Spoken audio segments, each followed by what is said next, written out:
ನೋಡು ಗುರು, ಇಂಥ ಆಫರ್ ಮತ್ತೆ ಸಿಗಲ್ಲ. ಮಲ್ಲೇಶ್ವರಂ ಸಂಪಿಗೆ ರೋಡಲ್ಲಿರೋ ಈ ಅಂಗಡಿಲಿ 1 kg ಸಿಲ್ವರ್ನ ಅವ್ರ ಕಸ್ಟಮರ್ಗೆ ಫ್ರೀಯಾಗಿ ಕೊಡ್ತಾ ಇದ್ದಾರೆ. ಸಿಲ್ವರ್ ಪ್ರಾಡಕ್ಟ್ಗಳನ್ನ ಹೋಲ್ಸೇಲ್ ಪ್ರೈಸ್ ಅಲ್ಲಿ ತಗೋಬೇಕು ಅಂದ್ರೆ ನೀವು ಇಲ್ಲಿಗೆ ಬರಲೇಬೇಕು.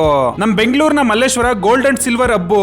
ಇಲ್ಲಿಗೆ ಯಾಕೆ ಜನ ಸಿಲ್ವರ್ ಪ್ರಾಡಕ್ಟ್ ನ ತಗೊಳಕ್ ಬರ್ತಾರೆ ಅಂದ್ರೆ ಇವ್ರ ಸ್ಟೋರ್ ಅಲ್ಲಿ ಕೊಡ್ತಿರೋ ಪ್ರೈಸ್ ಅಂಡ್ ಡಿಸೈನ್ಸ್ ಮತ್ತೆ ಯಾವ ಅಂಗಡಿಲೂ ಸಿಗೋದಿಲ್ಲ. ನೀವ್ ಇಲ್ಲಿಗೆ ಬಂದ್ರೆ ದೀಪ, ದೇವ್ರ ಮುಖವಾಡ, ದೇವ್ರ ವಿಗ್ರಹ, ಕಾಲ್ಗೆಜ್ಜೆಗಳು, ಜರಿಕಾನ್ jewelleries, gold coated silver jewelleries, ದೇವ್ರ ಬೆಳ್ಳಿ ಫೋಟೋಗಳು, ಪೂಜಾ ಸೆಟ್, ಅಷ್ಟಲಕ್ಷ್ಮಿ ಬಿಂದ್ಗೆ, ಹೀಗೆ ಇವ್ರ ಹತ್ರ 50,000ಕ್ಕೂ ಹೆಚ್ಚಿನ ಕಲೆಕ್ಷನ್ಸ್ ಒಂದೇ ಕಡೆ, ಅದು ಕೂಡ ಬೆಸ್ಟ್ ಪ್ರೈಸ್ ಅಲ್ಲೇ ಸಿಗುತ್ತೆ. ನೀವ್ ಇವ್ರ ಸ್ಟೋರಿಗೆ ವಿಸಿಟ್ ಮಾಡಿದ್ರೆ ನೀವೇ ಆಶ್ಚರ್ಯ ಪಡ್ತೀರಾ ಸಿಲ್ವರ್ ಅಲ್ಲಿ ಇಷ್ಟೊಂದು ಕಲೆಕ್ಷನ್ಸ್ ಇದೆಯಾ ಅಂತ. ಹಾಗೆ ನಿಮ್ಗೆ ಇಷ್ಟವಾದ ಡಿಸೈನ್ ನ ಸಿಲ್ವರ್ ಅಲ್ಲಿ ಕಸ್ಟಮೈಸ್ ಕೂಡ ಮಾಡ್ಕೊಡ್ತಾರೆ. ಇವ್ರ ಹತ್ರ 10,000ಕ್ಕಿಂತ ಜಾಸ್ತಿ ಪರ್ಚೇಸ್ ಮಾಡೋ ಒಬ್ಬ ಲಕ್ಕಿ ವಿನ್ನರ್ ಗೆ 1 kg ಬೆಳ್ಳಿನ ಫ್ರೀ ಆಗಿ ಕೊಡ್ತಿದ್ದಾರೆ. ಸೆಕೆಂಡ್ ಲಕ್ಕಿ ವಿನ್ನರ್ ಇಬ್ಬರಿಗೆ 100 ಗ್ರಾಮ್ ನ ಫ್ರೀ ಆಗಿ ಕೊಡ್ತಿದ್ದಾರೆ. ಥರ್ಡ್ ಲಕ್ಕಿ ವಿನ್ನರ್ 3 50 ಗ್ರಾಮ್ ನ ಫ್ರೀ ಆಗಿ ಕೊಡ್ತಿದ್ದಾರೆ. ಈ ವರಮಹಾಲಕ್ಷ್ಮಿ ಹಬ್ಬಕ್ಕೆ ಸಿಲ್ವರ್ ನ ತಗೋಬೇಕು ಅಂತಿದ್ರೆ ನಮ್ ಬೆಂಗಳೂರಿನ ಮಲ್ಲೇಶ್ವರ 7th ಕ್ರಾಸ್ ಅಲ್ಲಿರೋ ಮಾತಾ ಪಾಯಿಲ್ಸ್ ಗೆ ವಿಸಿಟ್ ಮಾಡಿ.